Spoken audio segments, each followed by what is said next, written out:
गहरे बैठे हैं। हम जितना अधिक राम जी के, हम राम को जानते हैं, लेकिन क्या हम राम को मानते भी हैं? यह हमारे सामने एक बड़ा प्रश्न है। राम के प्रति हमारे हृदय में श्रद्धा अगाध है। राम हमारे अंतःस्थल में सदैव विराजमान है, लेकिन हम राम के अनुसार जिए, हम राम का गुणगान तो करते हैं, लेकिन हमारे जीवन में जो निर्णायक मार्गदर्शक के रूप में वे स्थापित हुए हैं क्या? आज का यह एक महत्वपूर्ण विषय है जिस पर हम लोग चर्चा करेंगे। मैं कोशिश करूंगा कि राम जी के जीवन के भिन्न भिन्न प्रसंगों को आपके सम्मुख लाकर आज के संदर्भों में उनकी व्याख्या आपके सामने करूं। और इसलिए हम लोग देखते हैं कि भिन्न भिन्न प्रकार के जो घटनाक्रम आते हैं वो महान समुद्र की तरह है। राम के सभी जो जीवन के प्रसंग हैं हमारे जीवन में एक नया विश्वास दिलाते हैं, हमारे जीवन में आनंद भर देते हैं, हमारे जीवन में प्रेरणा देते हैं, हमारे मनोबल को बढ़ा कर देते हैं। संकट के समय हमको धीरज और आशा विश्वास से सराबोर कर देते हैं। ऐसे ही प्रसंगों के कारण भगवान राम करोड़ों लोगों के हृदय में विराजमान है। करोड़ों लोग ऐसे देश में जो प्रतिदिन रामायण का छोटा मोटा पाठ करते हैं। कुछ लोग ऐसे सप्ताह में एक बार, महीने में एक बार और मानस का पाठ करते हैं। लेकिन राम का जीवन हम गहराई से देखें तो सामान्य मनुष्य जैसा ही जीवन उनका है। उनके सारे जीवन में हमको एक मनुष्य दिखता है, एक सामान्य मानव सा दिखता है, लेकिन वो महामानव के रूप में प्रकट होते हैं। हम देखते हैं वे सामान्य मनुष्य की तरह हंसते हैं, सामान्य मनुष्य की तरह प्रसन्न होते हैं, सामान्य मनुष्य के तरह उनको क्षणिक क्रोध भी आता है, सामान्य मनुष्य की तरह रोने भी लगते हैं। भगवान राम चमत्कार नहीं दिखाते, भगवान कृष्ण की तरह वे विराट रूप नहीं दिखाते। भगवान राम बड़े विद्वानों की तरह बड़े भारी प्रवचन भी कहीं नहीं करते, लेकिन बड़े सरलता से अपनी कुछ बातों को सामने रख देते हैं। कभी शबरी के सामने कुछ बात रखते हैं तो कभी कुछ बात भरत के सामने रखते हैं, कभी किसी प्रसंग पर विभीषण के सामने कुछ बातों को रखते हैं। लेकिन ऐसे सहजता से, सरलता से भगवान राम हमारे सामने कुछ विषयों को प्रस्तुत करते चलते हैं। हम देखते हैं भगवान राम का जीवन कैसा एक विचित्र जीवन है। सभी लोगों के जीवन में अच्छे और बुरे प्रसंग आते हैं। अनेक बार कठिन परिस्थितियां खड़ी हो जाती है, लेकिन राम का जीवन ऐसा है जो विचलित नहीं होता। राम का मन धैर्यवान मन है। राम अधीर नहीं होते, कितनी भी बड़ी परिस्थिति में वे अवसादग्रस्त नहीं होते। हम सभी जानते हैं कि राम का जीवन कैसा है। उनके पिता दशरथ उनको बुला करके कहते हैं, भाई तुम्हारा कल राज्याभिषेक करेंगे। राम आनंद में और मगन नहीं हो जाते, राम वैसे ही शांत रहते हैं। इतने बड़े साम्राज्य का महाराजा बन जाना ये तो आनंद की बात है, लेकिन राम अत्यंत आनंदित नहीं होते। लेकिन अगले ही दिन जब राम को ये बताया गया कि आपको 14 वर्ष के लिए वनवास में जाना है, तो राम दुखी नहीं होते, अवसाद में नहीं चले जाते। कैसा एक विचित्र जीवन है उनका। अब दूसरा उदाहरण देखिए तो ध्यान में आएगा, राजा दशरथ है, वे चक्रवर्ती सम्राट है। राम के राज्याभिषेक के प्रसंग को लेकर वे प्रसन्न हैं। उनको आनंद है कि उनका बड़ा बेटा कल और इस अयोध्या का सम्राट बन जाएगा। लेकिन परिस्थिति उलट जाती है कि कई 2 वरदान मांग लेती है। 14 वर्ष का वनवास राम को दिया जाए ऐसा सुनकर दशरथ जो है वो परेशान हो जाते। दशरथ अवसाद में चले गए, दशरथ गिर पड़े, फिर उठ नहीं सके। जिसको कहते हैं एक डीप डिप्रेशन में चले गए। और धीरे धीरे हम देखते हैं कि वो कुछ नहीं करते, खाना पीना भी दशरथ का बंद हो गया। पुत्र को 14 वर्ष का वनवास, इस समाचार से दशरथ उठ नहीं सके। आज की भाषा में कहा जाए तो एकदम एक सुसाइडल एक टेंडेंसी बन गई मन के अंदर। और धीरे धीरे हम देखते हैं दशरथ कुछ दिन के अंदर ही प्राण छोड़ देते हैं। तो दशरथ का एक स्वभाव है, वे एक ऐसे झटके को नहीं सहन कर पाए। वो ऐसी घटना को सहन करने के लिए अपना मानस नहीं बना सके। दूसरे राम का मन है, राम को भी यही समाचार मिला है, ये तो उनको स्वयं जाना है। अभी कुछ दिनों पूर्व उनका विवाह हुआ है और कल सायंकाल उनको राज्याभिषेक का समाचार मिला है। राम राज्याभिषेक और 14 वर्ष का वनवास, इन दोनों ही समाचारों में वो स्थित प्रज्ञ है। राज्याभिषेक के समाचार से वे आनंदातिरेक नहीं पाते और वनवास का समाचार सुन करके वे और अवसादग्रस्त नहीं होते। और ऐसे किसी भी कठिन परिस्थिति में राम जो है सामान्य रहते हैं। राम जो है वो शोक में नहीं डूब जाते। और इसलिए वाल्मीकि जी ने लिखा है, न प्रविविशे शोकम, न प्रविविशे शोकम। राम शोक में नहीं जाता, न प्रविवेश शोकम, मैं शोक में नहीं जाता। समाचार अच्छा मिला, समाचार खराब मिला। आजकल हम देखते हैं थोड़ा सा भी कठोर समाचार मिल जाता है, मन को प्रसन्न न करने वाला समाचार मिल जाता है, तो लोग डिप्रेशन में चले जाते हैं, अवसाद में चले जाते हैं, आत्महत्या की ओर प्रवृत्त होने लगते हैं। राम प्रसन्नता के साथ मुस्कुराते हुए हर विपदा में शांत रहते हैं। ये हमको सिखाते हैं कि कभी भी भीषण विपत्ति आ सकती है, इस भीषण विपत्ति में भी अपने को अशांत नहीं होना है। विपत्तियां राम की तो बढ़ती ही जाती है, एक के बाद एक नई विपत्ति आती है। राम चित्रकूट में गए हैं, लेकिन थोड़े दिनों बाद ही भरत आ जाते हैं। भरत माताओं को लेकर के आए हैं। अब देखिए राम के सामने कैसा बड़ा संकट खड़ा हो गया कि भरत है वो बार बार चरण पकड़ करके कहते मैं राज्य ग्रहण नहीं करूंगा, राम मैं राज्य नहीं लूंगा। तीनों माताएं बोलती हैं बेटा घर वापस चलो। जिन्होंने ये वर मांगा था वो कैकेयी भी राम के सामने हाथ जोड़ करके बैठ जाती है, बेटा वापस चलो, क्षमा मांगती है। गुरु वशिष्ठ भी कहते हैं वापस चलो। राम के सामने कितना बड़ा धर्म संकट है, उनके कुल के गुरु खड़े हैं, तीनों माताएं खड़ी हैं, भरत जिसको राज्य मिला वो खड़ा है, चलने का आग्रह करते हैं। इस समय राम के सामने बड़ा प्रश्न है, बड़ा संकट है कि गुरु माता भाई सबकी बात माने कि न माने। मानते हैं तो पिता को जो वचन दिया है उससे अलग हट जाते हैं।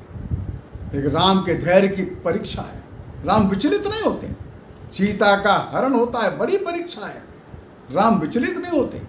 लक्ष्मण को शक्ति लग जाती है, लक्ष्मण मूर्छित हो जाते, राम विचलित नहीं होते। भयंकर युद्ध छिड़ जाता है, राम विचलित नहीं होते। ऐसे समय में व्यक्ति जो अपने को शांत रखता है, किसी भी प्रकार के और कठिन से कठिन समाचार आने पर, प्रसंग आने पर हिम्मत के साथ उनका सामना करता है, उसका नाम है राम। जो विचलित हो जाता है वो राम नहीं है। एक के बाद एक कठिन से कठिन परिस्थिति का सामना करने के लिए जो मन से तैयार है, सिद्ध है, वो सच में राम है। और इसलिए उनके प्रसंग से संपूर्ण जीवन के अनेक उदाहरणों से हमको बात ध्यान में आती है, कठोर से कठोर परिस्थितियां आने पर भी अपने को विचलित नहीं होना, हिम्मत के साथ उसमें से मार्ग निकालना है। एक राम के एक अगले अपने एक गुण पर हम लोग विचार करते हैं। राम का स्वभाव कैसा है? राम का स्वभाव है किसी भी परिस्थिति में परामर्श करके चलना। राम क्या नहीं जानते, राम को कौन सी शक्ति नहीं है, लेकिन राम का एक वैशिष्ट्य है, राम का एक गुण है। वो गुण यह है अपने साथ के लोगों से मिल करके परामर्श करके चलो।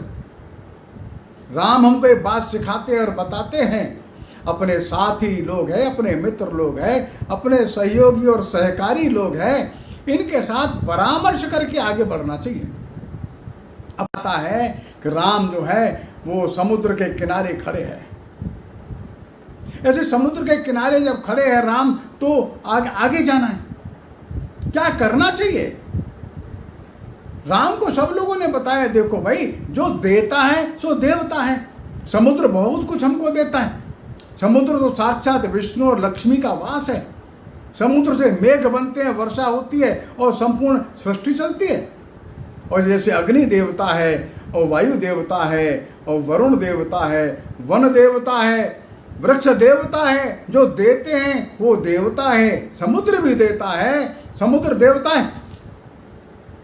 इसलिए अगर समुद्र के पार जाना है तो समुद्र से अपने को अनुमति लेनी चाहिए। राम विभीषण को पूछते हैं, और इस दुविधा को लेकर के राम हनुमान और सुग्रीव के साथ भी परामर्श करते हैं। सुग्रीव और हनुमान मिलकर के विभीषण के पास जाते हैं और विभीषण को पूछते हैं, भाई ऐसे में क्या करना चाहिए। विभीषण भी यही सलाह देता है। विभीषण कहता है कि समुद्रम राघवो राजा शरणम गंतुमर्हति। समुद्रम राघवो राजा शरणम गंतुमर्हति। हे राजा राम, आप अब समुद्र की शरण में जाइए, विनम्रता के साथ समुद्र से रास्ता मांगिए, क्योंकि समुद्र आपके पूर्वजों ने बनाया था। सगर ने समुद्र को निर्माण किया था, खोद करके भूमि को। यह समुद्र का निर्माण आपके पूर्वजों ने किया है। इसलिए आपका कर्तव्य बनता है कि आप समुद्र की शरण में चले जाइए। समुद्रम राघवो राजा शरणम गंतुमर्हति। राम मान लेते हैं, राम विभीषण की बात मानते हैं। राम सुग्रीव हनुमान से पूछते हैं, भाई सुग्रीव हनुमान बताओ क्या करना चाहिए। तो जो क्या कहते हैं लक्ष्मण ने जो बात कही है कि भाई देखो भाई, अब विभीषण ने भी यही परामर्श दिया है। फिर राम कहते हैं, लक्ष्मण हमको विभीषण की बात अच्छी लगती है। विभीषण ने जो परामर्श दिया है वो अच्छा दिया है। विभीषणस्य मंत्रो अयम मम लक्ष्मण रोचते। हे लक्ष्मण, जो विभीषण ने जो परामर्श दिया है वो तो ठीक दिया है, लेकिन हे लक्ष्मण, तुम भी बुद्धिमान आदमी हो। भगवान मंत्र विचक्षणम। हे लक्ष्मण, तू भी तो बड़ा विद्वान है, तू भी समझदार है, तू बता क्या करना चाहिए। राम सुग्रीव से पूछते हैं, लक्ष्मण से भी कहते हैं, देखो भाई सुग्रीव भी बड़ा विद्वान आदमी है। सुग्रीव पंडितो नित्यम। ये सुग्रीव भी बड़ा ज्ञानी है, सुग्रीव भी बड़ा विद्वान है, बड़ा समझदार है। हे लक्ष्मण, जब सुग्रीव के मन की बात ले लो, सुग्रीव क्या चाहता है। सुग्रीव पंडितो नित्यम। ये सुग्रीव जो है ये नित्य पंडित है, ये बड़ा विद्वान है। अब देखिए, राम विभीषण को भी पूछ रहे हैं, सुग्रीव को भी पूछ रहे हैं, लक्ष्मण को भी पूछ रहे हैं, और सबको सम्मान देते हुए पूछ रहे हैं।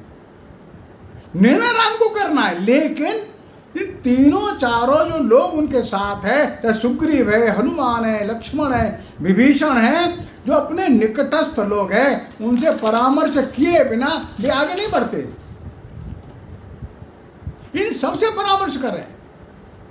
विभीषण के बारे में भी वो लक्ष्मण और सुग्रीव से कहते हैं, देखो भाई, ये विभीषण जो है ये भी बड़ा शूरवीर आदमी है। ये विभीषण बड़ा पराक्रमी है। विभीषणस्य शूरस्य यथार्थम। ये यथार्थ रूप में, ये सत्य रूप में ये बड़ा शूरवीर है। और इसलिए तुम लोग मिलकर के निर्णय करो। विभीषण हो गए, सुग्रीव हो गए, हनुमान हो गए, सब लोग मिलकर के बताओ। और इसलिए एक और राम ने सुग्रीव को पंडित नित्यम कहा, विभीषण को शूरस्य कहा, और लक्ष्मण को भी मंत्र विभीषणा कहा। हे लक्ष्मण, तू भी मंत्र विचक्षण, बड़ा विद्वान आदमी है तू। ये जो राम जी का लक्षण है, स्वभाव है, राम सर्वज्ञाता है, राम सर्वसाधन सुलभ है, राम सर्वशक्तिमान है। लेकिन उनके निकट कौन बैठे हैं? हनुमान है, विभीषण है, लक्ष्मण है। इन सबसे परामर्श करते हुए मिलकर के निर्णय करना। क्या हमारे मन के अंदर, हृदय के अंदर राम है? तो अपने साथी, मित्र, सहयोगी, उनके साथ हमारा ऐसा विनम्रता का व्यवहार होता है। समय आने पर, प्रसंग आने पर क्या हम उनके साथ अच्छा परामर्श करते हैं? मिलकर के सहमति बनाते हैं। जैसा वैदिक ऋषियों ने कहा था, ओम संगच्छध्वम संवदध्वम समवो मनांसि जानताम। हम मिलकर के चले, मिलकर के बात करें, मिलकर के विचार विमर्श करें, एक दूसरे की मन की बात को अच्छे से जाने बूझें, तब अगला कदम उठाएं। भगवान राम इस सारे पद्धति के प्रतीक है। जानते हैं सब कुछ, लेकिन अपने साथी लोगों के साथ परामर्श करके एक सहमति बना लेते हैं, सबको एक मत कर लेते हैं और कदम कदम पर वो ऐसा परामर्श करते रहते हैं। उनके जीवन में हमें देखते हैं। सेना जो है वो लंका में उतर गई है, अब युद्ध करना ही शेष है। ऐसा प्रसंग आ गया, ऐसे प्रसंग पर ही अब युद्ध करो, ऐसा राम नहीं बोलते। प्रातः काल जब उठे हैं तो अपने सब मित्रों को, सचिवों को बुला लेते हैं और बुला करके फिर परामर्श करते हैं। बाबा तुलसीदास ने उसको लिखा है, यहाँ प्रात जागे रघुराई, पूछा मत सब सचिव बुलाई। प्रातःकाल राम जग गए, उठ करके बैठे हैं, लेकिन अपने सभी सचिवों को बुलाकर, सभी जो मित्र हैं उनके, मंत्रिमंडल के लोग हैं, जैसे भी वहां पर उन्होंने खड़े किए हैं, उन सबको बुला करके पूछा मत सब सचिव बुलाई। सबका मत क्या है? कहूं वेग का करिए उपाय। अब आप बताइए जल्दी से, अब क्या किया जाए? हालांकि अगर देखा जाए तो पूछने का कोई प्रश्न नहीं है। अब युद्ध की तैयारी पूरी हो गई है, लेकिन राम युद्ध का निर्देश नहीं देते, युद्ध की आज्ञा नहीं देते, सबको बुला करके पूछ रहे हैं क्या करना चाहिए बताओ। और ऐसे में जामवंत खड़े हो जाते हैं। जामवंत एक नया सुझाव दे देते हैं। जामवंत युद्ध के लिए नहीं बोलते। जामवंत कहते हैं नहीं, अभी युद्ध मत करिए, अभी आप अभी ऐसा करिए कि किसी को फिर भेज गए एक बार, हो सकता है रावण बात को मान जाए।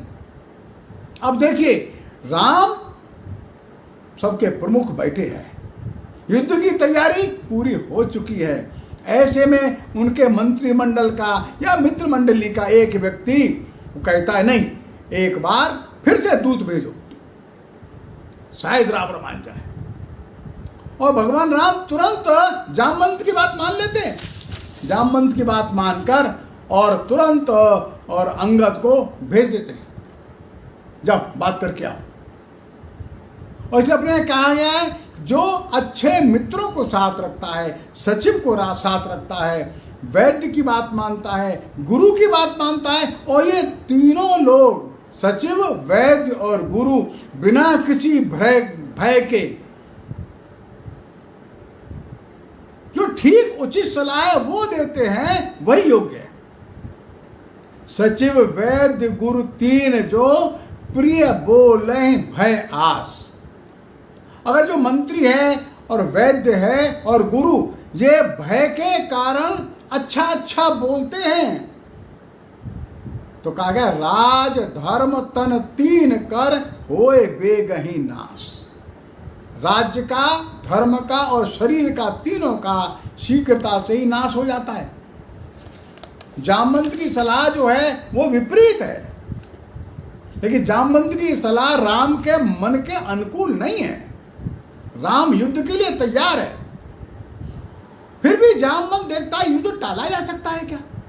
अगर टाला जा सकता है ये तो टाल देना चाहिए। और भगवान राम तुरंत उसकी बात मान लेते हैं। अब हम लोग अपने आप इसका विचार करें। कई बार छोटे मोटे विवाद हो जाते हैं, घर में, परिवार में, व्यापार में, गली मोहल्ले में, जहाँ हम रहते हैं वहाँ पर हम तुरंत कोर्ट कचहरी का मार्ग अपना लेते हैं। हम पुलिस में रिपोर्ट लिखाते हैं। हम चाहते हैं उस आदमी को सजा हो जाए। घर में, परिवार में विवाद खड़ा हो जाता है, वार्ताकार नहीं मिलते, परिवार टूट जाते हैं। राम का जीवन हमको ये बात सिखाता है और बताता है कि उदार मन से वार्ता करते रहे, शांति हर कीमत पर सस्ती होती है। राम हमको बार बार यही रास्ता सिखाते और दिखाते हैं कि वार्ता का दरवाजा बंद नहीं करना, खुले रखना। बोले राम का स्वरूप जो है, राम का स्वभाव है, राम का मन है, ये हमको बताता है, दिखाता है, ये सिखाता है हर कीमत पर शांति की ओर अपने को आगे बढ़ना चाहिए। अनेक बार मन में दुविधा खड़ी होती है, क्या करें और क्या न करें, यह संकट खड़ा होता है। और यह संकट विद्वानों को ही ज्यादा पकड़ता है। जो जितने अधिक विद्वान हैं उनको अधिक दुविधा होती है, को विचार करते हैं बार बार, यह ठीक वो ठीक। यह संशय मूर्खों को और कम बुद्धि के लोगों को नहीं पकड़ता, संशय होता ही विद्वानों को है। अब देखिए ऐसा एक प्रसंग राम के जीवन में फिर खड़ा हो गया। अब कल से युद्ध पक्का। आज रात्रि को भगवान विचार कर रहे हैं, युद्ध करूं या युद्ध न करूं। राम के मन में फिर से एक संशय खड़ा हो गया है, क्या करूं मैं? मेरे इस युद्ध करने से क्या क्या परिणाम निकलेंगे? मेरे युद्ध करने से सैकड़ों हजारों लोग मारे जाएंगे, हजारों महिलाएं विधवा हो जाएंगी, हजारों के पुत्र मारे जाएंगे। और अंततोगत्वा भगवान राम ने अपने मन के संशय को हनुमान जी और लक्ष्मण जी के सामने रख दिया।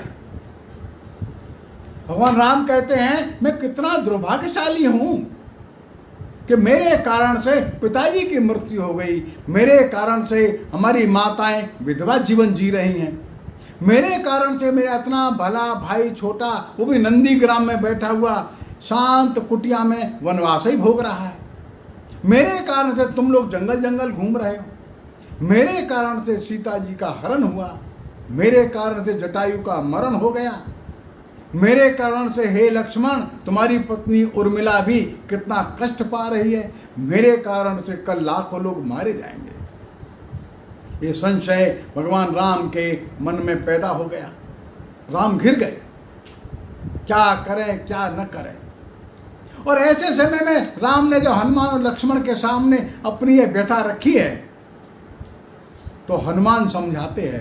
हनुमान कहते हैं अरे राम जी आप बताइए, जो सीता अशोक वाटिका में बैठी है वो केवल आपकी पत्नी है क्या? अशोक वाटिका में दुखमग्न बैठी सीता जो है वो हमारे संपूर्ण देश की महिलाओं की स्वतंत्रता की प्रतीक है। हमारे सारे क्षेत्र की महिलाओं की स्वतंत्रता बाधित हो गई है। लाखों लाख महिलाओं की जो स्वतंत्रता है वो समाप्त कर दी है इस रावण ने। ये संपूर्ण क्षेत्र की महिलाओं के सम्मान का प्रतीक है ये युद्ध। ये आपके लिए ये व्यक्तिगत प्रश्न नहीं है, ये प्रश्न संपूर्ण समाज का है, संपूर्ण क्षेत्र का है। यहाँ देखिए हनुमान जी जो है सामान्य जन का प्रतिनिधित्व करते हैं। राम तो महामानव है, हनुमान जी एक सामान्य मानव है। राम का जो महामानव भाव है वो इसी में है, वो सामान्य जन की व्यथा को समझ लेते हैं, सामान्य जन की बात को मान लेते हैं, लोक मन को अनुभव कर रहे हैं, सामान्य जन की व्यथा को दूर करने के लिए प्रयत्नशील हो जाते हैं। और राम जो है अपनी व्यथा और संशय को छोड़ देते हैं, युद्ध के लिए आगे बढ़ जाते हैं। इसलिए महामानव तो वही है जो सामान्य जन की भावनाओं का सम्मान करता है, महामानव वही है जो सामान्य जन के दुख दर्द को दूर करने के लिए अपनी क्षमताओं का प्रयोग करता है। और इसलिए जो राम जो है इन सबको साथ लेकर के चलते हैं। राम जो युद्ध करते हैं ये हर काल का एक शाश्वत नियम है। रावण सीता का जो अपहरण करता है वो मारा गया, रावण सफल नहीं हुआ। लेकिन जो राम का जो युद्ध है ये केवल रावण से युद्ध नहीं है, एक व्यक्ति से युद्ध नहीं है। राम सबको लेकर इस अत्याचारी रावण के विरुद्ध लोगों को जुटा लेते हैं। लेकिन लोग भी बहुत सावधान रहते हैं। सामान्य जन तुरंत अत्याचार के विरोध में अपनी राय प्रकट करता है। अत्याचार के विरोध में लड़ने के लिए सामान्य जन तैयार हो जाता है। लेकिन बड़े बड़े लोग जो है वो बहुत ध्यान से देखते हैं कि अत्याचार के विरोध में ये संघर्ष चल रहा है, इसमें हम शामिल हों या न हों। उदाहरण के लिए जब देश में स्वतंत्रता का संघर्ष चल रहा था तो संघर्ष करने वाले लोग बहुत कम आते थे। बड़े बड़े लोग थे, बड़े बड़े विद्वान लोग थे, वे सामने नहीं आते थे। बहुत कम लोग उनमें से आते थे। बड़े बड़े व्यापारी लोग थे, बहुत कम लोग आते थे। बड़े बड़े राजे और महाराजे थे, वो लोग संघर्ष करने के लिए सामने बहुत कम आते थे। वो कौन हार रहा है और धीरे से अपना मत वे तब प्रकट करते हैं जब देख लेते हैं और समझ जाते हैं कि अब ये पक्ष जीतने वाला है। बड़ा सुंदर वर्णन राम जी के चरित्र में है। सुंदर वर्णन क्या है?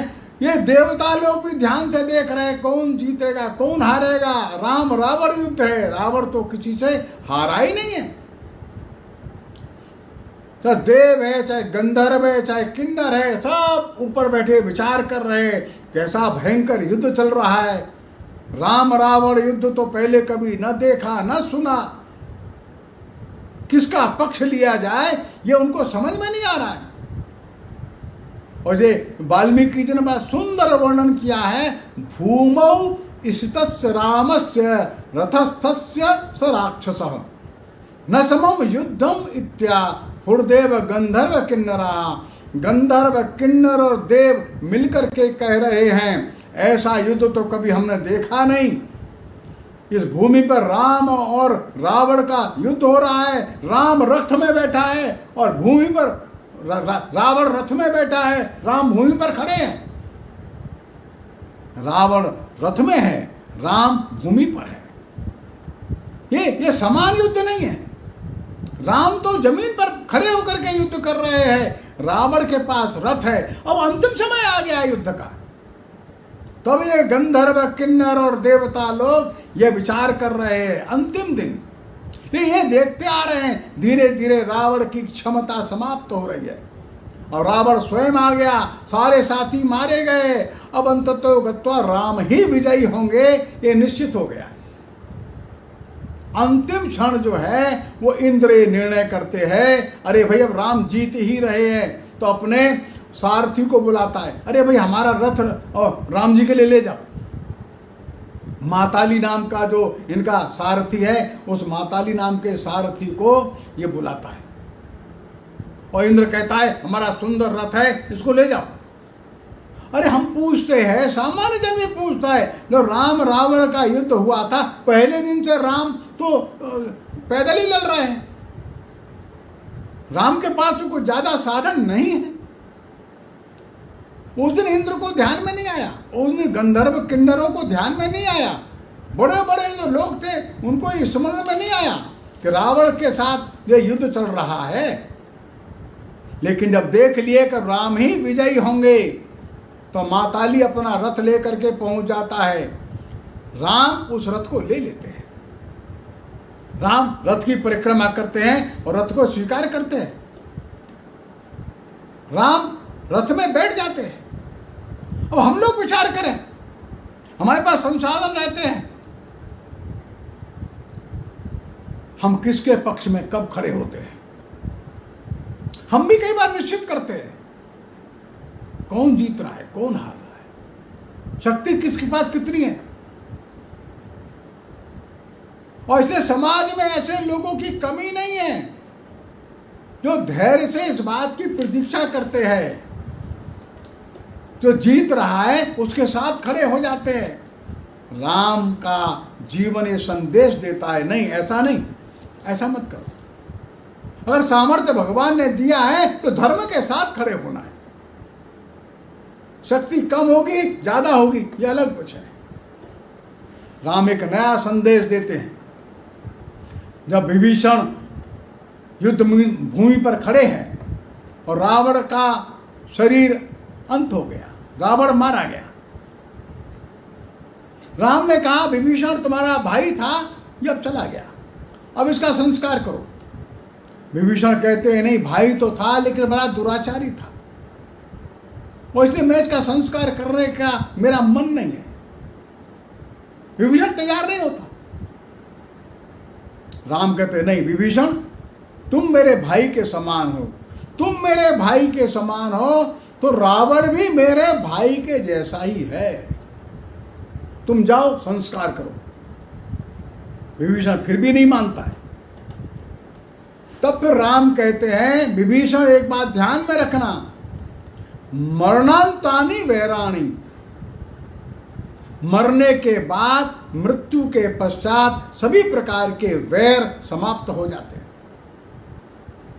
मरणांतानि वैराणि निर्वृत्तम न प्रयोजनम, हमारे प्रयोजन पूरे हो गए। अब वैर करने का कोई मतलब नहीं है, अब छोड़ दो। मरणांतानि वैराणि, मरने के साथ ही साथ सभी वैर समाप्त हो जाते हैं, अब तुम संस्कार करो। विभीषण संस्कार करने के लिए तैयार हो जाता है, लेकिन राम स्वयं ये कहते हैं मैं अपने आप को रावण का भाई मान रहा हूं। क्यों? कि तुम्हारा भाई था वो और तुम मेरे भाई हो।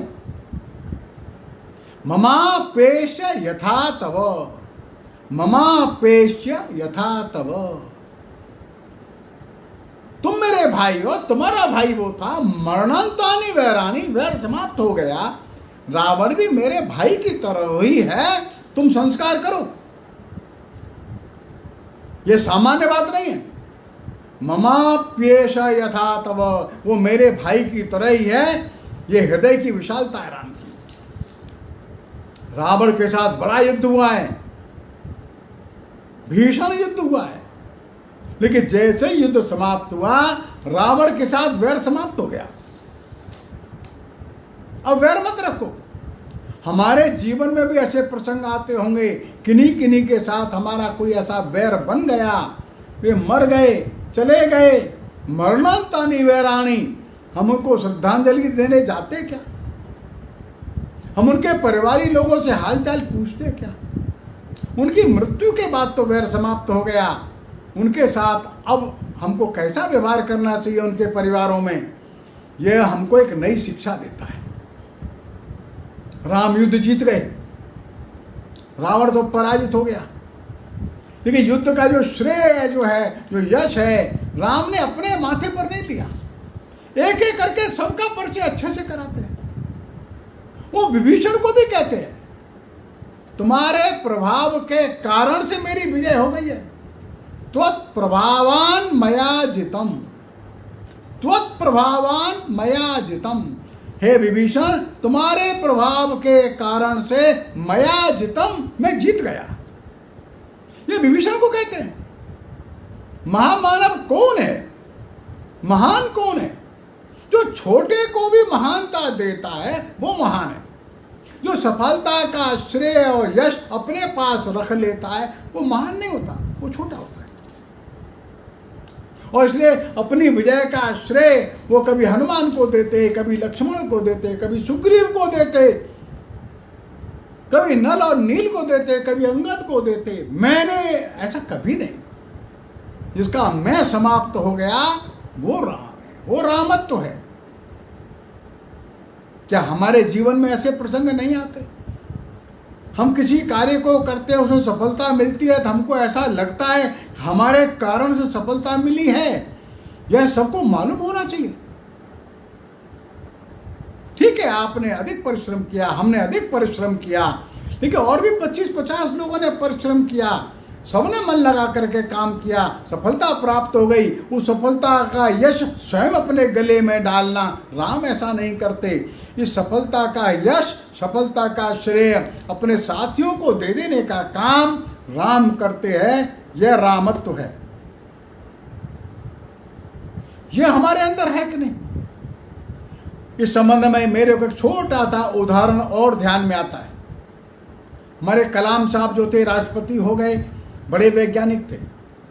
सतीश धवन जी के साथ वे काम करते थे और एक पहला सैटेलाइट छोड़ने का काम, उसका पूरा प्लानिंग कलाम साहब की टीम को मिला। कलाम साहब और कलाम साहब की टीम ने बड़ा परिश्रम किया, महीनों तक बहुत परिश्रम किया, 15-15 घंटा रोज काम किया और पहला सैटेलाइट आकाश में छोड़ा। कुछ मिनट के बाद ही वो गिर गया, वो असफल हो गया। पत्रकार लोग बाहर बैठे थे, पहला सैटेलाइट छोड़ा है, एक ऐसा और प्रक्षेपण हो गया, लेकिन वो तो गिर गया, सफल नहीं हुआ। पत्रकार वार्ता में स्वयं सतीश धवन साहब गए। कलाम साहब ने कहा, मैं पत्रकारों को संबोधित करूं, आज हम सफल नहीं हुए। नहीं तुम मत जाओ, आज का प्रयोग हमारा तो असफल हो गया ना, तो तुम मत जाओ, मैं यहाँ का संस्थान का प्रमुख हूं, मैं जाऊंगा। सतीश धवन साहब गए, उन्होंने पत्रकारों को बताया, हमारी टीम ने बहुत परिश्रम किया था, सच में बहुत मेहनत किया, लेकिन आज हमको सफलता नहीं मिली है। ये सारी जो विफलता है उसका श्रेय मैं लेता हूं, ये मेरी ही विफलता एक तरह से मानी जाए, लेकिन हम प्रयास जारी रखेंगे और एक न एक दिन हमको अच्छी सफलता मिलेगी। और कुछ दिनों के बाद जो दूसरा प्रक्षेपण हुआ वो सफल हो गया, अच्छे से एक हमने सैटेलाइट लॉन्च कर दिया। वो काम भी कलाम साहब ही देख रहे थे। इस बार एपीजे कलाम साहब ने सतीश धवन को कहा, भाई धवन सर आप जाइए, पत्रकारों को वार्ता करिए, आज हमारा प्रक्षेपण सफल हो गया, हमने सैटेलाइट को अच्छे से लॉन्च कर दिया, कक्षा में स्थापित हो गया है, आज खुशी का दिन है, सर आप जाइए। तो सतीश धवन साहब ने कहा, नहीं आज दिन आपका है, आप जाइए। आज सफलता मिली है तो सतीश धवन स्वयं नहीं गए, सतीश धवन ने कलाम साहब को भेज दिया। कलाम साहब ने पत्रकार के साथ वार्ता करी। अर्थात जीतने के बाद, यश प्राप्त करने के बाद उसका यश और श्रेय दूसरे को देना, कोई असफलता हो गई उसके अपयश स्वयं ले लेना, ये हमको राम ने सिखा दिया है। रामत्व वह है जो यश को दूसरे के गले में डाल देता है। राम जो है दूसरों के गुण की प्रशंसा करते हैं। रावण से कैसा युद्ध हुआ है, रावण से कैसा स्वभाव और व्यवहार होना चाहिए हम लोगों को कल्पना होती है, लेकिन राम सच में देवत्व को लेकर के अवतरित हुए हैं। वो मनुष्य की देह को लेकर के तो आए, लेकिन मनुष्य के सामान्य जो विकार होते हैं उससे ऊपर उठे हुए महामानव के रूप में। वो विभीषण को कहते हैं, ये रावण तुम्हारा भाई तो था, इसमें कुछ दुर्गुण थे, लेकिन देख इसमें बहुत गुण थे, बड़ा गुणी था ये। बोले रावण के गुणों का वर्णन राम करते हैं। वो कैसा था, वो तेजस्वी था, वो बलवान था, वो शूर था। संग्राम के अंदर उस जैसा कोई दूसरा व्यक्ति मिलना मुश्किल है। तेजस्वी बलवान शूर संग्रामेषु च नित्यशः। ऐसा तेजस्वी बलवान शूर व्यक्ति यह मुश्किल से मिलता है विभीषण, ध्यान में रख। यद्यपि वो तेरा भाई, छोटे मोटे कुछ दुर्गुण उसमें थे, लेकिन बड़ा गुणी था। राम आगे कहते हैं ये महात्मा था, ये बल संपन्न था, ये ध्यान में रख तू। अतः रावण को भी कहना वो मनस्वी था, वो बल संपन्न था। विभीषण ये बात ध्यान में रखना। और इसलिए राम का हृदय उस विशालता वाला हृदय है जिसमें शत्रु रहे लोगों के गुणों को भी गहराई से वो हृदय अनुभव करता है, उसको चार लोगों के बीच में बताता है। हमारा मन ऐसा है क्या? रामत्व का अर्थ है हम गुणग्राही हैं क्या? शत्रु के अंदर भी बैठे जो गुण हैं उनको हम देख लेते हैं क्या?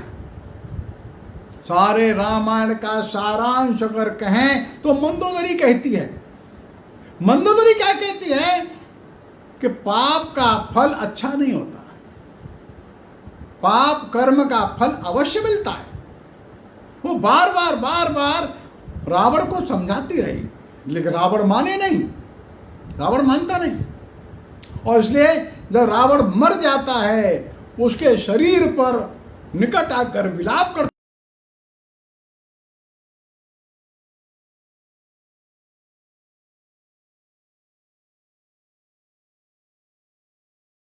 करते फलम पापस्य कर्मण अवश्यमेव, अवश्यमेव, इसमें कोई संशय नहीं है।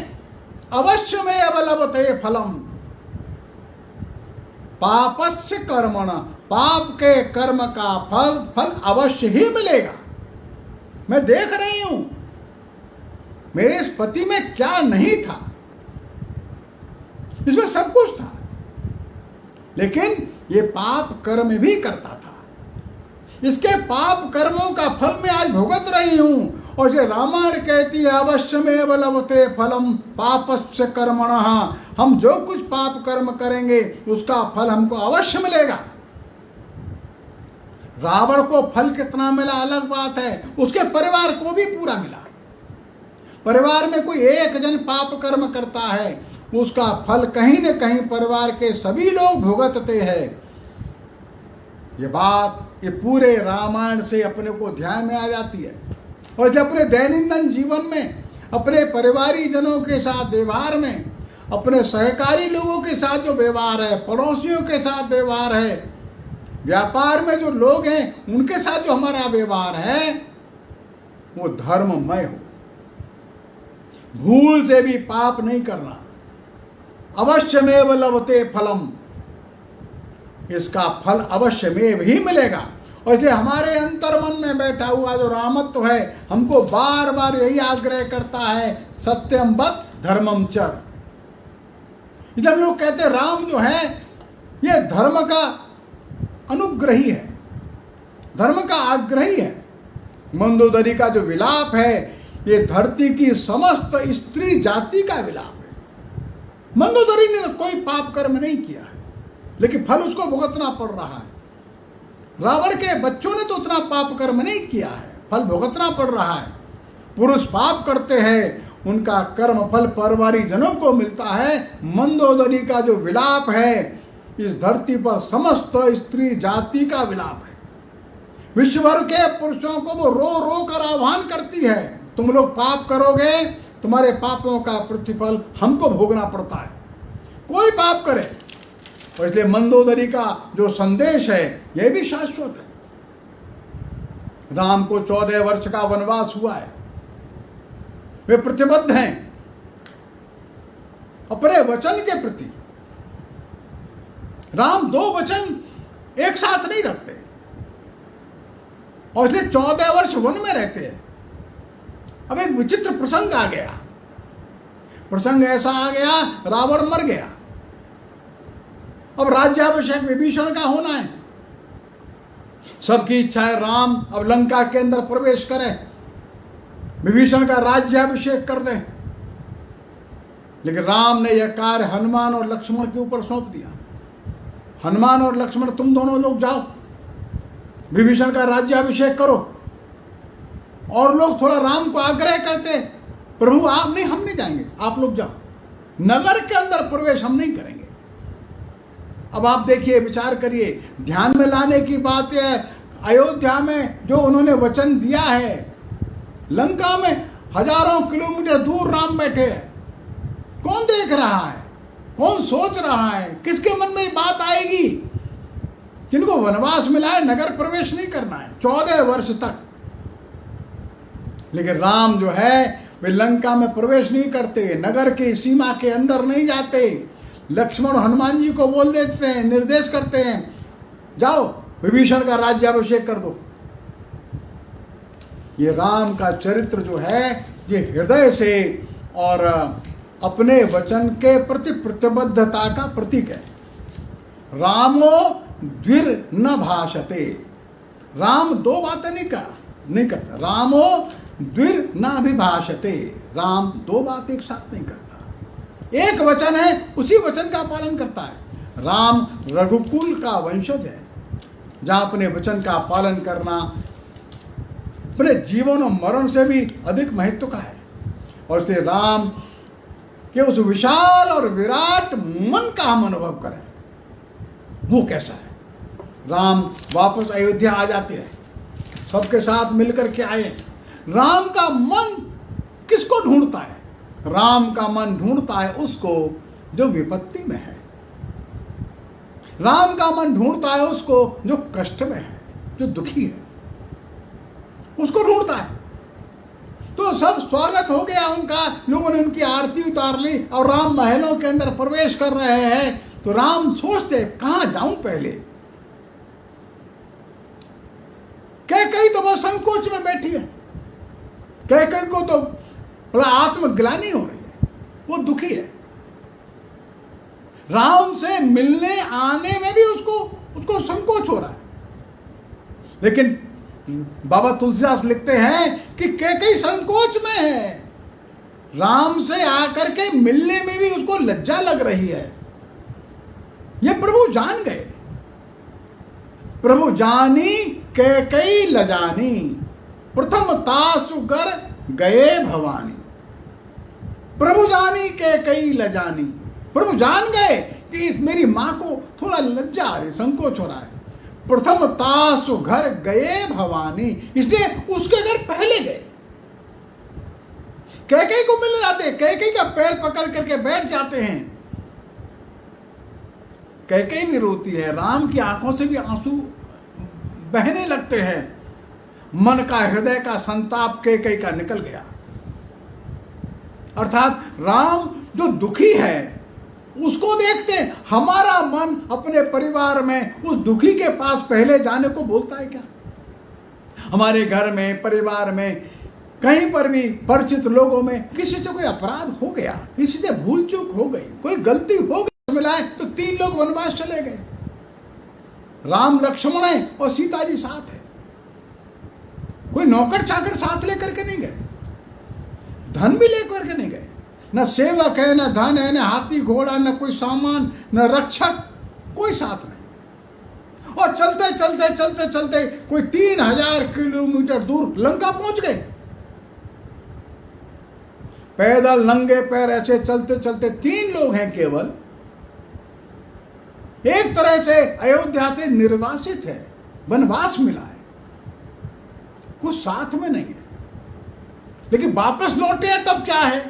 जब वापस लौटे हैं तो राम के हजारों भक्त हैं, लाखों लाख भक्त राम के हैं। स्थान स्थान पर राम को मानने वाले लोग हैं, राम के पीछे चलने वाले लोग हैं। गए 3 थे, साथ में आए तो लाखों लोग उनके अनुयायी स्थान स्थान पर खड़े हैं। गए तो अकेले थे, 2 बड़े बड़े राज्यों की स्थापना करके वापस आए हैं। वे 2 राज्य ऐसे हैं जो अयोध्या के साथ खड़े हो जाते हैं। सुग्रीव का एक राज्य है, लंका में विभीषण का राज्य है। गए थे तो साथ में कुछ नहीं था, आए तो बड़ा बड़ा साम्राज्य है, वो लोग उनके पीछे खड़े। हम आराधक राम के हैं। ऐसा प्रचंड आत्मविश्वास वाला राम है। रामत्व का अर्थ है पुरुषार्थी राम। रामत्व का अर्थ है निराशा में से भी आशा का संचार कर देने वाला राम। रामत्व का अर्थ है शून्य से ब्रह्मांड खड़ा कर देने वाला राम। हम राम के आराधक है। हम उस रामत्व को मन में रखते हैं क्या? हम ऐसे लोगों को जानते हैं जो राजस्थान से सैकड़ों वर्ष पहले निकले, एक लोटा डोर और 2 कपड़े लेकर के थैले में निकले। 100-200 रुपया होगा, आज दुनिया में कहीं चले गए, बड़े बड़े साम्राज्य के मालिक बन गए, बड़े बड़े उद्योग खड़े कर लिए उन्होंने। अर्थात शून्य से ब्रह्मांड की सृष्टि कर देने का सामर्थ्य हमारे राम भक्तों में है। हम निराश नहीं होंगे, हम हताश नहीं होंगे, हम परिस्थितियों के गुलाम नहीं होंगे। हम कहीं भी जाकर के संघर्ष करेंगे और रामत्व के भाव से वहां पर स्थापित हो जाएंगे। राम का नाम अब ऐसा प्रतापी है कि घोर संकट में से हमको निकाल करके ले आता है। और जैसे सूरदास तो कृष्ण के भक्त है, कृष्ण की भक्ति में उन्होंने सैकड़ों पदों की रचना की है। लेकिन सूरदास भी बोलते हैं, सुनेरी मैंने निर्बल के बल राम। गोपियां एक दूसरे से वार्ता करती हैं, एक गोपी दूसरी गोपी से कहती है, सुनेरी मैंने निर्बल के बल, हे गोपी, हे बहन, मैंने सुना है जो सबसे कमजोर है, दुखी है, उसके बल जो है राम है, जिसमें कुछ नहीं है, सब कुछ समाप्त हो गया। अपबल तपबल और बाहुबल चौथो बल है दाम, सूर किशोर कृपा ते सब बल हारे को हरिना। कोई बल नहीं बचा, कोई सामर्थ्य नहीं बचा, न धन बचा, न परिवार में कोई व्यक्ति बचा, कुछ नहीं बचा, सब समाप्त हो गया। उसको भी बल देता है राम, हारे को हरिना। सुनेरी मैंने निर्बल के बल राम। हम तुलसी की रामायण को देखें, बाबा ने रामायण कब लिखी है? बाबा ने रामायण लिखी है रामचरितमानस आज से 500 वर्ष पूर्व। क्या प्रसंग है तब? चारों ओर इस्लाम का शासन है, मंदिर टूट गए, राजा हार गए, सेनाएं समाप्त हो गई, सारा शासन प्रशासन इन मुसलमानों के हाथ में आ गया, विधर्मियों के हाथ में आ गया, पूजा पाठ भी कठिन हो गया, बड़े बड़े विद्यालय विश्वविद्यालय नष्ट हो गए, स्नान करने के लिए भी तीर्थ में जाकर के टैक्स देना पड़ता है। ऐसे कठिन समय में बाबा तुलसीदास ने राम का नाम लेना सिखाया, मानस लिख दी, रामलीला कराई, राजा रामचंद्र की जय बुलवाया, और देखते देखते रामचरितमानस करोड़ों करोड़ों लोगों के हृदय में बैठ गई। राज्य नहीं था, शासन प्रशासन नहीं था, सारे शक्तियां तो दूसरी तरफ थी, निर्बल के बल राम। तुलसी ने सबको राम पकड़ा दिया, सब राम को लेकर के खड़े थे, और देखते देखते फिर से स्वतंत्र भारत खड़ा हो गया। करोड़ों करोड़ों लोगों के मन में राम ऐसा स्थापित हो गया। वो राम जो है वो शून्य से ब्रह्मांड खड़ा कर देने के सामर्थ्य को रखता है। राम ने कई नियम स्थापित किए हैं, हमको ध्यान में रखना है। दशरथ के 3 विवाह हुए हैं, लेकिन राम ने एक पत्नी व्रत इस देश में स्थापित कर दिया। प्राचीन काल में अनेक विवाह करना ये संपन्नता, समृद्धि और सामर्थ्य का प्रतीक था। जिनमें अधिक सामर्थ्य है, जो अधिक संपन्न है, वे अनेक विवाह कर सकते थे। और विवाह एक प्रकार से राजनीतिक ताकत का, शक्ति का प्रतीक भी था। जहां से वो कन्या आती थी, वहां के लोग इस राजा के साथ लड़ाई लड़ने के लिए जाते थे, और इसलिए ये राजनीतिक ताकत का भी प्रतीक होता था। लेकिन राम ने कहा नहीं, एक पत्नी व्रत का पालन मनुष्य को करना चाहिए। और हम लोग जानते हैं प्रसंग ऐसा आ गया, सीता जी को भी दोबारा वनवास हो गया। राम जो है वह अश्वमेध यज्ञ कर रहे हैं। यज्ञ के समय पत्नी को बगल में बैठना है। सभी आचार्य लोग, गुरु लोग मिलकर के सलाह देते हैं, अभी ऐसा प्रसंग आ गया है राम, आपको दूसरा विवाह करना चाहिए, आपके बगल में यहाँ पत्नी बैठेगी। राम मना कर देते। राम कहते नहीं, मेरे एक बार विवाह हुआ है, मेरी पत्नी सीता ही है, वो जहां भी है वो मेरी पत्नी है, मैं दूसरा विवाह नहीं कर सकता। अनेक प्रकार के आग्रह उन्होंने टाल दिए, और अंततः तो हम जानते हैं अधिक विवाह करने की परंपरा राम के परिवार से समाप्त हो गई। हम लोग देखें तो राम के परिवार को अपने को समझना होगा। राम का परिवार ये रामत्व का एक जीवंत उदाहरण है। राम का परिवार व्यवहार कैसे करता है? जब राम फिर से अयोध्या में आ गए, राम का राज्याभिषेक हो गया, राम महाराजा बन गए, अब उनको एक युवराज की आवश्यकता है। उन्होंने लक्ष्मण को बुलाया, लक्ष्मण तुम युवराज का स्थान ग्रहण कर लो, मेरे बगल में बैठना। लक्ष्मण पैर पकड़ लेता है, नहीं नहीं, मैं युवराज बनने वाला नहीं। ये है राम का परिवार, अर्थात चक्रवर्ती सम्राट के बगल में बैठकर जो दूसरा स्थान है वो युवराज का है, और लक्ष्मण मना करता है, नहीं भैया हम नहीं बनेंगे। तो राम ने भरत को युवराज बनाया। एक भाई दे रहा है,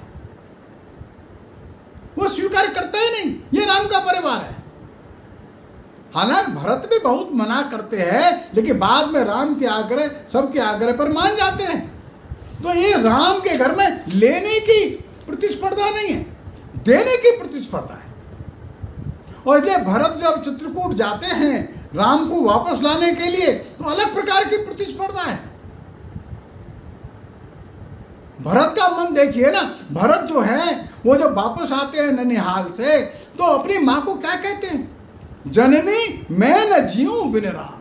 हे माँ, मैं राम के बिना जिंदा ही नहीं रह सकता, तुमने किया क्या ये, मैं राम के बिना नहीं रह सकता। ये भरत का मन है।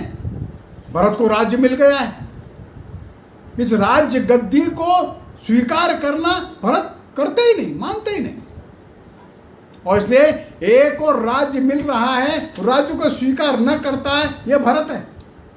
जब चित्रकूट में गए हैं तो राम समझाते हैं, भरत तुम साम्राज्य ले लो, राज्य तुम करो, पिताजी कह करके गए। भरत मानते नहीं। ये राम का घर है। कोई दुनिया में ऐसा उदाहरण मिलेगा कि चक्रवर्ती सम्राट का राज्य है, उसको एक भाई दूसरे भाई को दे रहा है और कोई लेने को तैयार नहीं हो रहा है। ये विश्वास करना भी लोगों को कठिन है। जब भरत आ रहे चित्रकूट को, तो बड़ी सेनाएं पीछे, गुरु लोग चल रहे, माताएं चल रही हैं, हजारों लोग हैं। ऊपर लक्ष्मण पहाड़ से देखते हैं, लक्ष्मण के मन में थोड़ी देर को संदेह हो गया। उनको लगता है इस भरत के मन में राज का मद आ गया, राज का अहंकार आ गया। राम को कहते हैं, भैया ये भरत इतनी बड़ी सेना लेके क्यों आ रहा है, मेरे समझ में नहीं आ रहा है। मुझको लगता है ये राज्य पाने के बाद इसके मन में अहंकार आ गया, मद आ गया। देखिए राम का भरोसा कैसा है। राम का जो भरोसा भरत के प्रति है वो अटूट है। भरत हो इन राज मधु, भरत को राज का मद नहीं होने वाला। इसको चाहे विष्णु और शिव का स्थान भी क्यों न प्राप्त हो जाए, तब भी इसको राज्य का अहंकार प्राप्त नहीं होगा। इसको ध्यान में रखो, तुम भरत को समझो। हो इन नृप मधु भरत भाई, राज्य प्राप्त करने का जो अहंकार है, मद है, ये भरत को नहीं होता है। इतना भरोसा राम को भरत के प्रति है।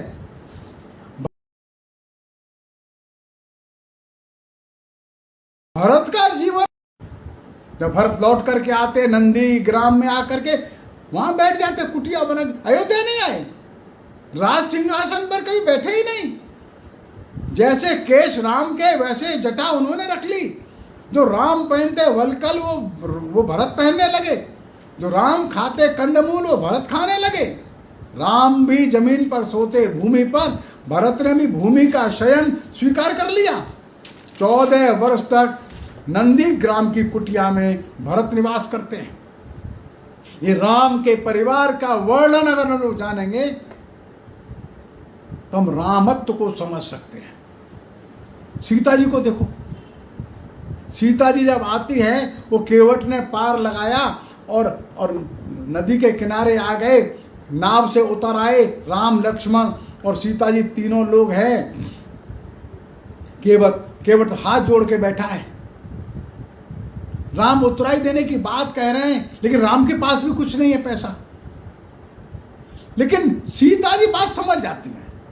यहां ध्यान देने की बात यह है कि राम उतना नहीं समझ रहे, सीता ज्यादा समझ रही है। और बाबा तुलसीदास ने इसको बड़ा सुंदर लिखा है। बाबा लिखते हैं, पिय हिय की सिय जानन हारी। सीता जी जो है अपने प्रिय अर्थात अपने पति के मन की बात समझ गई। पिय हिय की सिय जानन हारी, मन मुदरी मन मुदित उतारी। अब देखिए सीता जी ने अपने हाथ में जो अंगूठी है मणि की, ये उतार दी। मणि की अंगूठी उतार करके सीता जी ने राम को दिए, और सीता जी राम जी को कह रही हैं केवट को दे दो।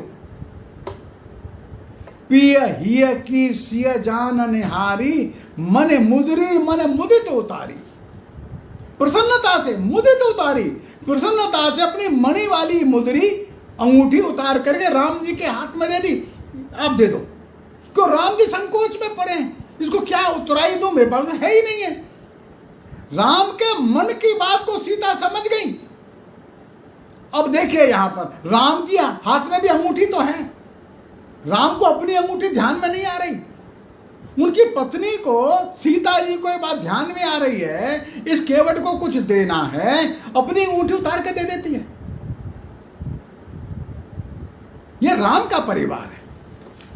राम के परिवार की विशेषता यही है, या एक दूसरे की मन की बात को लोग जान जाते हैं। किसके मन में क्या चल रहा है, किसके मन को क्या अच्छा और क्या खराब लग रहा है, एक दूसरे के मन की बात को जान करके व्यवहार करते हैं। और इसी कारण जब हम देखें कि जब लक्ष्मण राम जी के साथ वन जाने को तैयार हो गए, तो लक्ष्मण के मन में एक दुविधा है। राम जी के साथ जाना ये तो पक्का है। अब लक्ष्मण जी को लगता है कि मेरी पत्नी उर्मिला है, वो उसको कैसा लगेगा जब मैं उसको बताऊंगा। स्वाभाविक रूप से वो यही कह सकती है कि सीता जी जा रही हैं, मैं भी चलती हूं।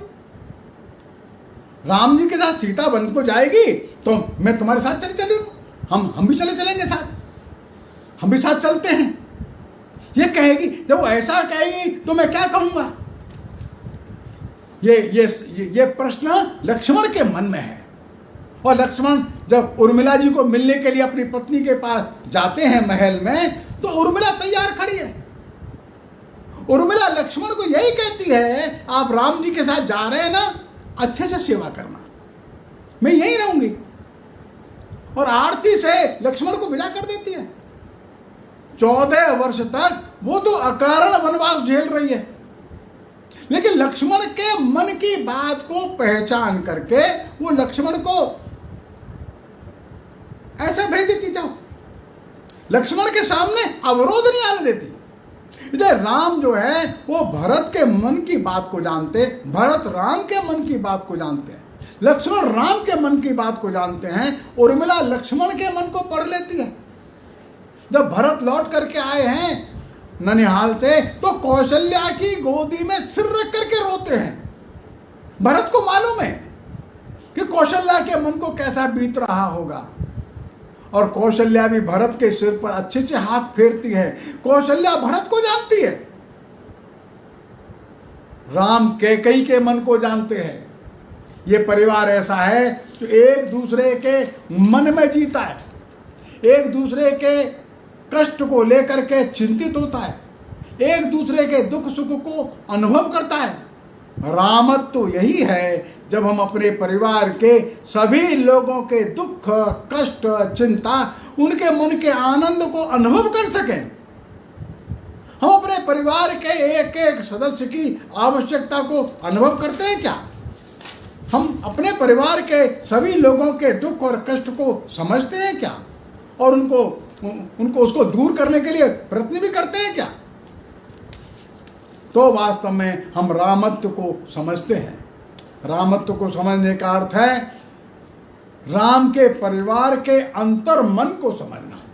जब हम राम के परिवार के अंतर मन को समझ लेंगे, तो अर्थात उस दिन हम रामत्व को गहराई से समझते चलेंगे। जब राम वापस आ गए तो उर्मिला जो है वो लक्ष्मण की पत्नी है, मांडवी जो है वो भरत की पत्नी है, और श्रुतकीर्ति जो है शत्रुघ्न की पत्नी है। इन तीनों को बुलाते हैं, वो तीनों से पूछते हैं एक एक करके, तुमको क्या चाहिए, तुम बताओ। तो उर्मिला को पूछते हैं, लक्ष्मण की पत्नी है, भाई तू बता क्या चाहिए तेरे को। उर्मिला कहती है, आपने जैसे लक्ष्मण को 14 वर्ष रखा है, उसी प्रेम से आप रखिए बस। तो राम की ये क्या मांगा तुमने? नहीं, बस मैं यही मांगती हूं। फिर मांडवी को पूछा, जो भरत की पत्नी है, मांडवी बेटा तू बता, क्या चाहिए तेरे को, जो तू कहेगी मैं तेरे को दे दूंगा। मांडवी कहती है जैसे आप भरत से ऐसे मिले थे गले आकर के, वैसे ही आप दोनों रहिए, बस और मैं कुछ नहीं मांगती। ठीक है, कोई बात नहीं। और श्रुतकीर्ति जो शत्रुघ्न की पत्नी है उसको पूछते हैं, अच्छा तू तो बता तेरे को क्या चाहिए। एक चक्रवर्ती सम्राट है, वो शत्रुघ्न अच्छा छोटे भाई की पत्नी को पूछता है श्रुतकीर्ति बता। श्रुतकीर्ति कहती है आपने जो वस्त्र वहां पहने थे जब 14 वर्ष जंगल में रहे थे, उसमें जो शेष है वो मेरे को दे दो। राम को आश्चर्य होता है, उन वस्त्रों का तुम क्या करोगी। तो श्रुतकीर्ति बोलती है मैं उनको संभाल करके रखूंगी, जिससे कि रघुकुल में आने वाली पीढ़ियों के नए जो वंशज होंगे, युग युग तक आने वाली जो संततियां होंगी, उन वस्त्रों को देखेंगी और ध्यान में रखेंगी कि रघुकुल में एक राजा हुआ था जिसको 14 वर्ष का वनवास हुआ था। पिता की आज्ञा मानता हुआ वो वनवास चला गया और 14 वर्ष इन वस्त्रों को पहन करके वो वहां रहा, और इसलिए लोभ मोह से दूर अगली पीढ़ी रहे। पीढ़ी दर पीढ़ी लोग इन वस्त्रों से प्रेरणा ग्रहण करते रहे, सत्य की, धर्म की, शील की, इसकी रक्षा का संकल्प लेते रहें। इन वस्त्रों को मैं संभाल करके रखूंगी, ये श्रुतकीर्ति मांगती है। अर्थात राम के घर में चाहे वो मांडवी है, चाहे उर्मिला है, चाहे श्रुतकीर्ति है, चाहे भरत है, लक्ष्मण है, शत्रुघ्न है, चाहे कौशल्या है, चाहे सुमित्रा है, कोई भी है, सबका मनोभाव एक विशेष है। कैकेयी का भी मनोभाव ऐसा ही था, कैकेयी भी ऐसी ही थी, लेकिन कैकेयी के पास एक दुर्बुद्धि आ गई, वो मंथरा है। कैकेयी राम को बहुत प्रेम करती थी, कौशल्या से भी ज्यादा प्रेम कैकेयी करती थी, लेकिन दुर्बुद्धि आ गई, ये मंथरा आ गई। मंथरा ने इसकी बुद्धि को नष्ट कर दिया, उस बुद्धि को विपरीत कर दिया। ये क्षणिक ऐसा आवेग कैकेयी के मन में आ गया कि विधाता वाम हो गए। क्षण मात्र को बुद्धि नष्ट हुई तो बुद्धि नश्यात् प्रणश्यति, बुद्धि के नष्ट होते ही व्यक्ति अपने स्थान से गिर जाता है। बाद में कैकेयी को जब होश आया, जब उसको ज्ञान आया, तो उसको ध्यान में आया सर्वनाश हो चुका था। हमारे भी घर के आसपास कहीं मंथरा घूमती है, मंथरा के रूप में कौन आएगा मालूम नहीं, लेकिन हमारे घर के सद्बुद्धि लोगों को भी दुर्बुद्धि दिला देगा, हमारे अच्छे भले घर में कलह पैदा कर सकता है, हमारे निस्वार्थी लोगों में लोभ मोह लालच और स्वार्थ जगा सकता है, ईर्ष्या और द्वेष जगा देता है। इस मंथरा से सावधान रहना है। हर घर में, हर परिवार के आसपास मंथरा घूमती है, अपने नए नए वेश में आती है, इसलिए अपने को ध्यान में रखना है। इस पूरी रामायण में सर्वाधिक हमको जो प्रभावित करता है वो चरित्र है जटायु का। जटायु तो बड़ा शक्तिशाली नहीं है, जटायु छोटा है, वही पास में रहने वाला कोई जीव है, एक कोई व्यक्ति है। वो देख रहा है ये महिला रोती जा रही है, रावण अपहरण करके ले जा रहा है। उस समय जटायु खड़ा होता है।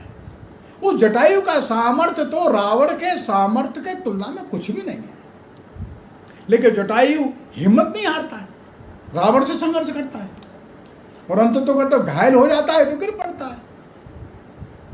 लेकिन जब राम और लक्ष्मण ढूंढते ढूंढते सीता को आते हैं तो जटायु के साथ राम की वार्ता होती है।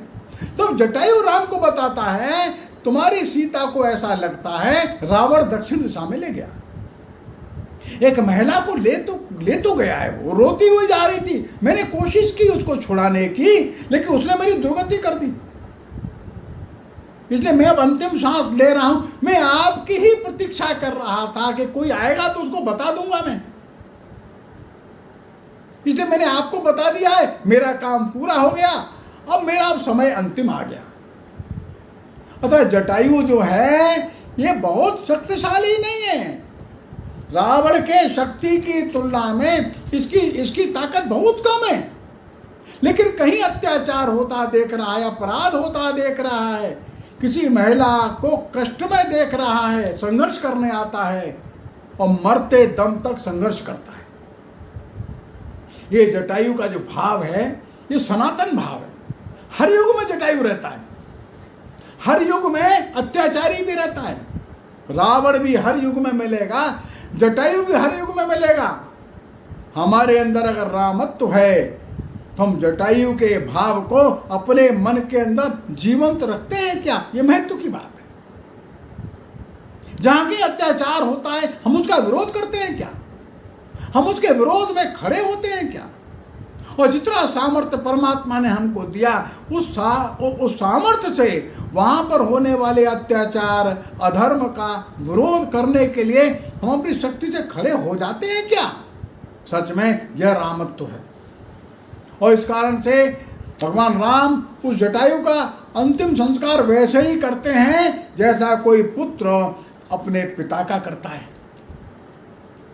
और इसलिए कहते हैं ये जटायु को भी वो सदगति प्राप्त हो गई। ये आमिष भोजी था, राम से मिलने भर के लिए वो जीवित था। जैसे राम को पूरी बात बता दूं, अर्थात रामत्व का भाव यह है कि हमारे अंदर का जटायु भी जीवित रहे, वो जिंदा रहे। ये राम की कथा ऐसी कथा है जो युग युग से चली आ रही है। राम ने ग्रंथ नहीं लिखे, राम ने बड़े उपदेश नहीं दिए, राम ने चमत्कार भी नहीं दिखाए। भगवान कृष्ण बड़े सामर्थ्यवान हैं, वे अपना विराट रूप दिखा सकते हैं। भगवान कृष्ण बड़े विद्वान हैं, वे गीता जैसा उपदेश भी दे सकते हैं। लेकिन राम बिल्कुल सामान्य मनुष्य की तरह रहते हैं। सामान्य मनुष्य के जीवन में एक असामान्य दैवत्व का प्रकटीकरण करते हैं, वो रामत्व है। राम जो है एक आदर्श पुत्र की तरह है, एक आदर्श भाई की तरह है, आदर्श पति की तरह है, आदर्श राजा हैं, कुशल सेनापति है, योग्यतम शिष्य हैं, आदर्श मित्र हैं, नीति में निपुण हैं। और इसलिए अनंत काल से और आगे अनंत काल तक इस धरती पर वे मर्यादा पुरुषोत्तम के रूप में स्थापित हो गए। राम को हम क्या कहें? कोई भी विशेषण जो है उनके लिए अधूरा रह जाता है। एकमात्र जो उनके लिए विशेषण उपयोग में आता है वो केवल धर्म का है। हम राम को मानते हैं, राम धर्म के ज्ञाता है, राम धर्म के व्याख्याता है, राम धर्म के धुरीण हैं, राम धर्म के प्राण हैं, राम धर्म के रक्षक है, राम साक्षात विग्रहवान धर्म है। ऐसा लगता है कि राम धर्म के रूप में जन्म ले लिए हैं।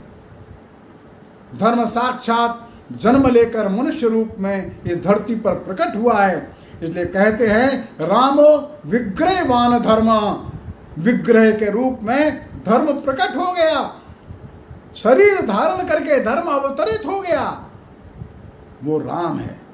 यदि राम को देखना है तो राम को ही देखिए, राम के अंदर देखिए, राम का जीवन देखिए, राम का आचरण देखिए, राम का व्यवहार देखिए, राम का परिवार देखिए, तो हमको ध्यान में आएगा हमारे अंदर का राम वो जीवंत है या नहीं। मैं अंदर से राम हूं या नहीं। मैं राम नाम लेता हूं, लेकिन मेरे जीवन में राम प्रकट कैसा होता है। और इसलिए सनातन काल से हजारों वर्षों से राम का जो चरित्र है इस देश में इतना गहराई से बैठ गया है कि जन्म से लेकर के मृत्यु तक राम के बिना जीवन अधूरा रहता है। लेकिन राम हमारे जीवन का एक मार्गदर्शक तत्व बन जाए, हर समय हमको क्या करणीय क्या अकरणीय यह भेद ध्यान में दिलाता रहे। मैं समझता हूँ यही इस व्याख्यान माला का एक निहित उद्देश्य रहा होगा। मैं सभी को पुनः प्रणाम करता हूँ। आप सभी के अंतःस्थल में विराजमान उस महान राम को विनयपूर्वक नमस्कार करता हूँ, प्रणाम निवेदित करता हूँ। नमस्कार।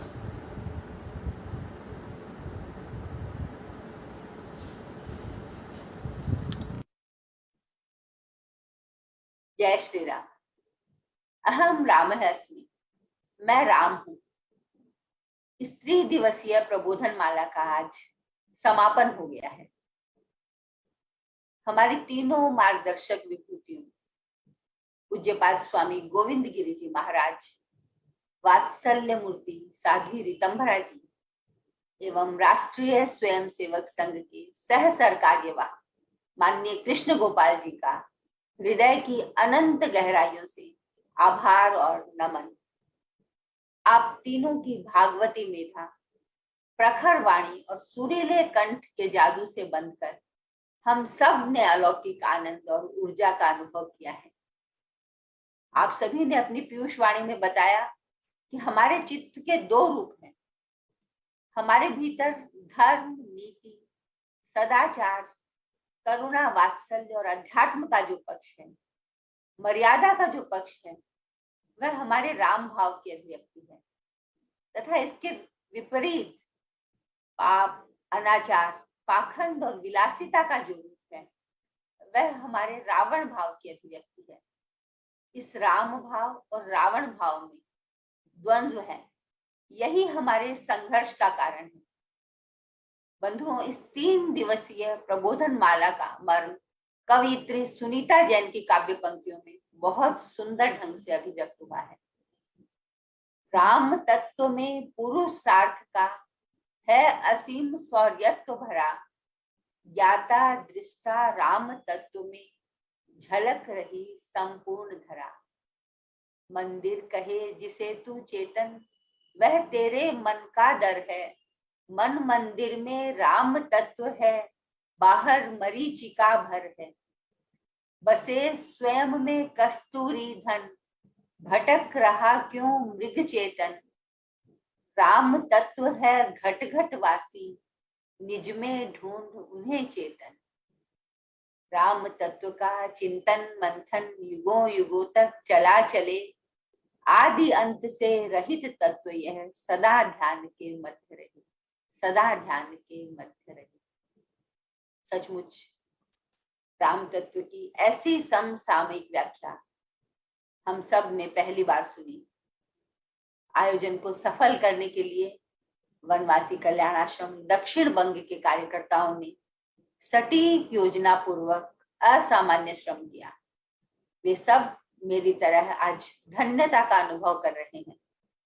सहभागी संगठनों और उनकी कार्यकर्ता टीम ने इस संदेश को समाज व्यापी बनाने में सहयोग किया, उनका हार्दिक आभार। सबसे बड़ा धन्यवाद समस्त श्रोताओं को, जिनके बिना यह महायज्ञ इतना गौरव न पाता। हमारे भीतर का रामत्व जागृत हो, हमारा जीवन राममय बने, हम सब में राम भाव का विकास हो और रावण भाव का तिरोभाव हो। इन्हीं शुभकामनाओं के साथ जय हिंद, वंदे मातरम।